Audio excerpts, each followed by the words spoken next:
So the next speaker will be presented by Dr. Prakash Nayak, please. So I'm presenting this on behalf of my colleague Shanil Dio, who couldn't make it here from New Zealand. We did this work together at the University of Toronto Mount Sinai Hospitals. So we all know Myxofibrosarcoma has a tail, has tons of edema around the tumor, a significantly high incidence of positive margins, and higher incidence of local recurrence. And in literature, it's been as high as 75%.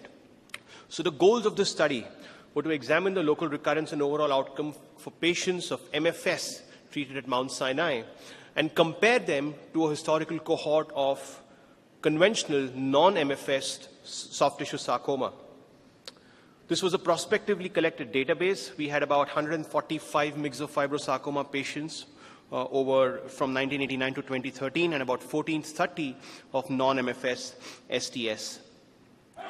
The depth had an equal distribution of 50%, and the grade, 50% of them were high grade and 25% each from grade 1 and 2. It's important to note that 90% were non-metastatic at presentation, and about 32% or 1/3 of them had surgery before presentation to the center. The positive margin rate in this subgroup of MFS was 17%, juxtaposing this with about 12% for the non-myxofibroma soft tissue sarcoma cohort. The local recurrence-free survival was around 81%, which was impressive and much better than what was reported in literature. And we stratified it based on if they had surgery prior to presenting to MSH or not, and that was not significantly different. Did the presence of a tail on the MRI make a difference? Now, it's important to note that about 18 patients out of the 145 had what is clearly classifiable as a tail, and about 15 of them were low and intermediate grade. But the presence or absence of tail didn't make a significant difference to the local recurrence-free survival. The metastasis-free survival was again about 72% for the whole cohort.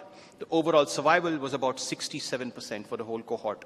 We stratified this by grade, and as expected, the higher grades did significantly worse than the lower grade Myxofibrosarcoma patients. On a regression for metastasis-free survival, size and grade was significant, as has been seen in a lot of prior published literature for MFS. And when we compared it with the 1432 cohort of non-Myxofibrosarcoma STS, our local recurrence-free survival was not significantly different. Neither was the metastasis-free survival. Now remember, we have not yet stratified them for grade. Neither was the overall survival significantly different. Now when we stratified them for low grade, we again found that Myxofibrosarcoma and non-Myxofibrosarcoma STS had the same metastasis-free survival. Same results for even the high grade. They did not do any differently. So what do we conclude from this data? We conclude that the high recurrence rates reported in literature reinforce that MFS needs to be managed at a specialist sarcoma center. Now, what didn't come out from this data that I presented was, for the past 13 years, significantly higher margins were taken for Myxofibrosarcoma, at least 3 or 4 centimeters. Now, the significant number of patients who received preoperative radiation, which is about 60% of the whole cohort, had a much higher clinical target volume, up to 5 centimeters, to cover the surrounding edema. And we speculate that this is likely what has led to excellent local control, despite the 17 to 20% positive margin rate, which is higher than 12% for the rest of the soft tissue sarcoma cohort. And so to conclude, low local recurrence rates are possible with aggressive management for Myxofibrosarcoma. Thank you.